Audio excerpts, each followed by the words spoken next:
Our next speaker is Anne-Ulrike Trendelenburg from Novartis. She's going to tell us something about muscle aging, sarcopenia, I believe. Take it away. Okay, sounds good.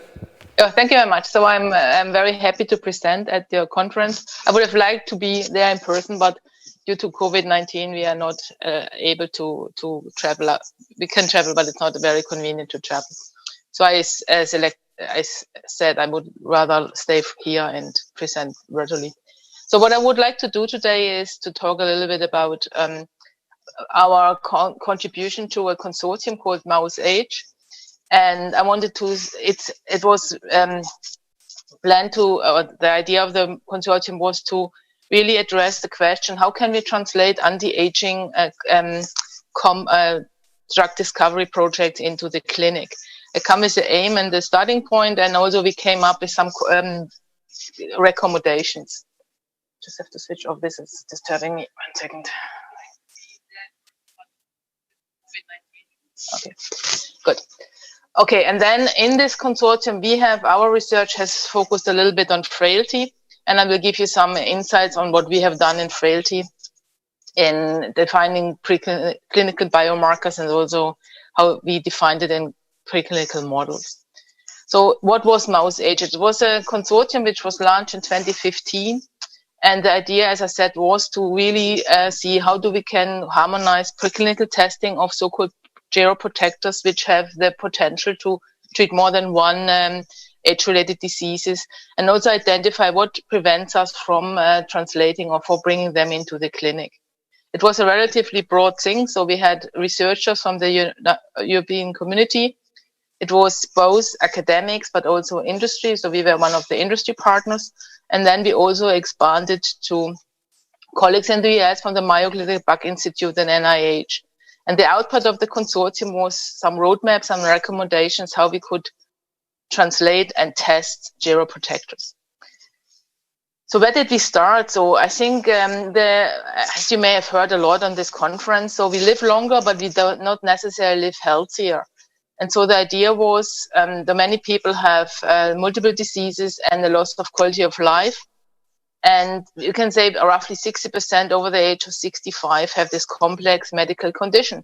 And at the time when we started, each of these diseases were individually treated with, and this ended up that you had multiple medicines. The outcome is not very good and also relatively high costs for treating these age-related diseases.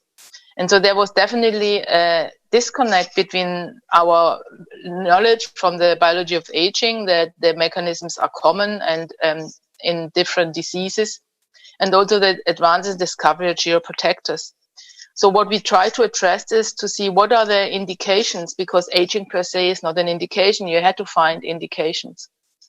There was also not a very good agreement on which animal models to use, and then also for the translation into the clinic.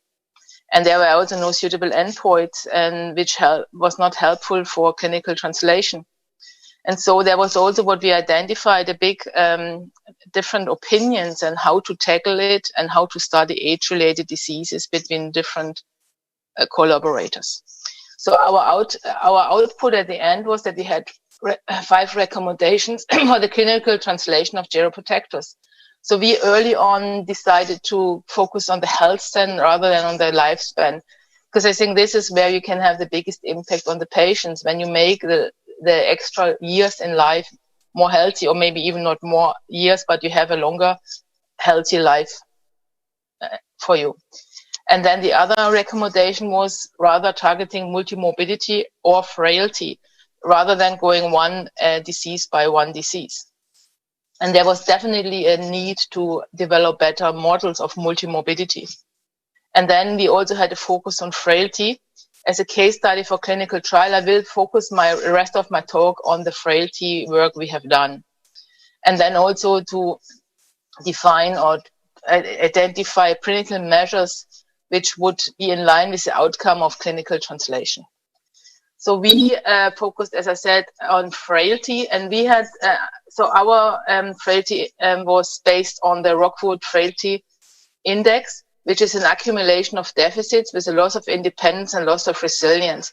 So there are two different ways to measure frailty. One is more physical frailty based on the Fried index, and this one is more based on a geriatric assessment from aged patient. We can roughly say 10% of the over 65s are frail, and 25 to 50% of the over 80s are frail. And this would be we thought this would be a very good way to identify elderly people who are at risk of increased vulnerability, disease, injury, and mortality. So how do we believe that frailty comes into the game in aging? So we have cellular systems in our body which age, and there are different mechanisms involved. You have heard about that, I assume, in this conference: autophagy, oxidative damage, senescence. And all these mechanisms lead to this tissue dysfunction. And the tissue dysfunction is across different tissues in the body: musculoskeleton, cognitive, and all these other tissues.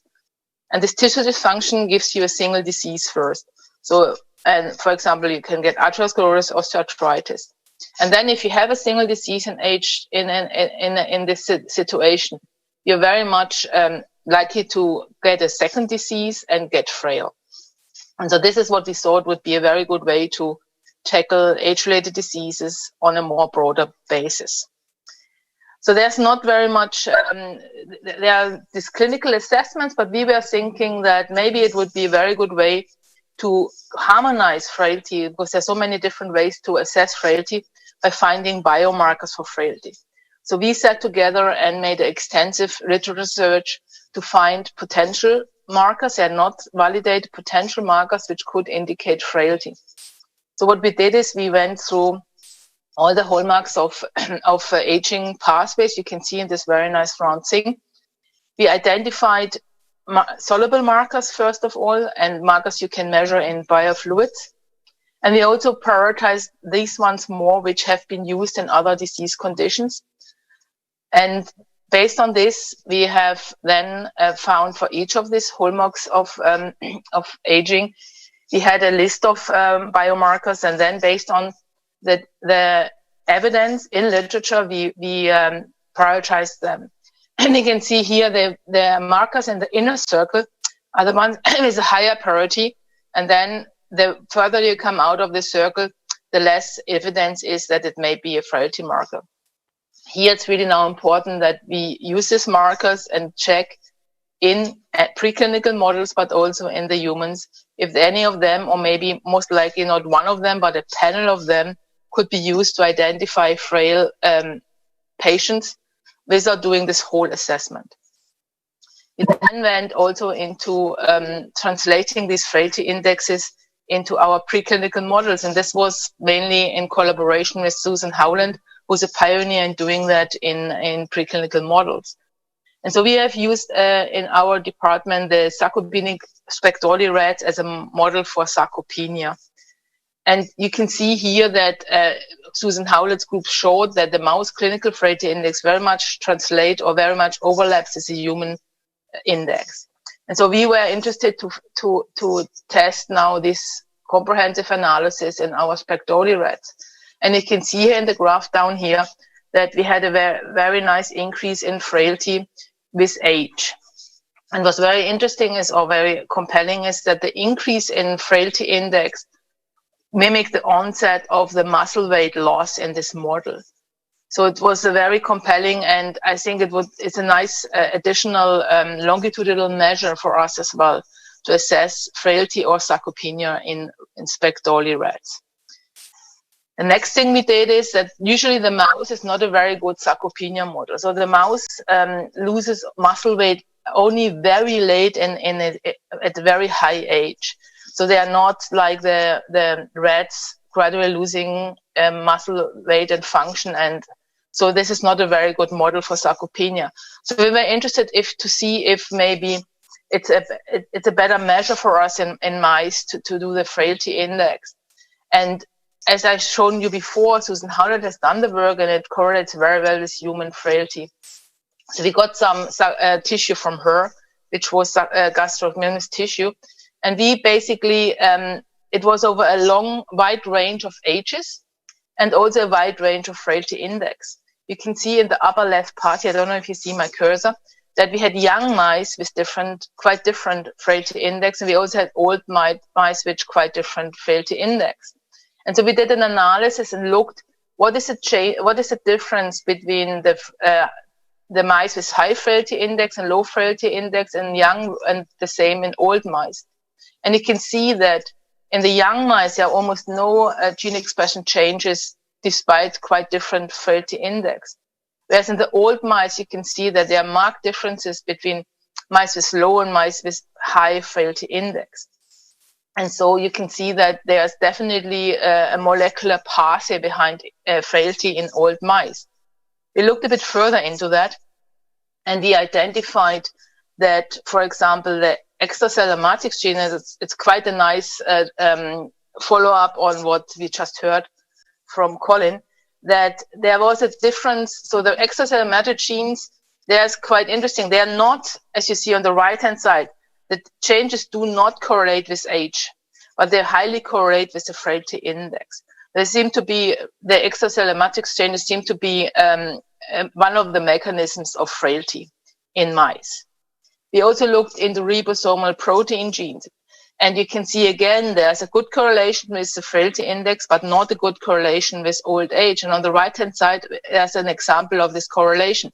The upper panel shows you the correlation with frailty index, and please only look into the red part, which is the old mice. Very nice correlation, but there's almost no correlation with the age on the same genes. So this also shows you that it's not per se aging, it's definitely a deficit which induces this gene expression changes. So we then also compared what are the differences between our rat model and the mouse model. As I said before, the rat loses muscle mass, the mouse doesn't. And we had a very extensive analysis of this model published by my colleague Chikwendui Bebunjo. And what was interesting, a lot of the changes are overlapping. These are the ones in the middle. But there are also changes which are specific. So, for example, the muscle protein changes are only seen in the rat where we have the muscle phenotype. And very interesting was that the extracellular matrix changes in the Galen linker genes are opposite between the frailty index and the muscle mass in rats. So, and the fibrous part, ECM, are both going down, so in both models. So you can see that this is quite interesting, and we can follow up on these kind of changes. And I think a very nice next step would be also to check all these biomarkers we have talked about before, to see if we can find differences in this preclinical models. Unfortunately, we didn't have any serum; we just had the muscle from these animals. So to give a summary and an outlook, so I think there's a huge potential of geroprotectors, which is a new class which target the fundamental mechanism of aging. And we could prevent the onset, delay, progression of multi-age-related diseases and maybe frailty. And we should then also look what the geroprotectors do on this frailty gene expression changes. And there's increasing evidence that the geroprotectors work in models, in preclinical models. So they have seen the senolytics, the rubber logs, metformin, and the classical exercise or dietetic restriction protocols. I think our recommendation in general is to go away from tackling single age-related diseases and starting to look into the multiple deficits which are coming together. And of course, investigate the geroprotectors in frail patients and which have different diseases or even more than one diseases and see their potential. To finish this talk, I would like to acknowledge, so we have my colleagues in my group in Novartis and also the MouseAge consortium. It was a very interesting and nice consortium, and I think we got a lot done. And also our collaboration with Professor Howlett on the frailty index, which enabled us to do all this work in this area.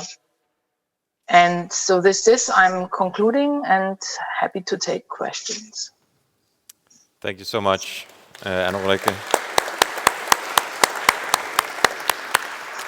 Do we have any questions in the audience?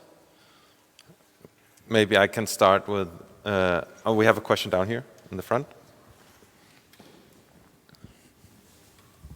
Yeah, great talk. I was just thinking about your model. You know, you mentioned that you use the sarcopenic Sprague-Dawley rats, and that mice are a bad model because they don't show sarcopenia, or only very late, a very short time period.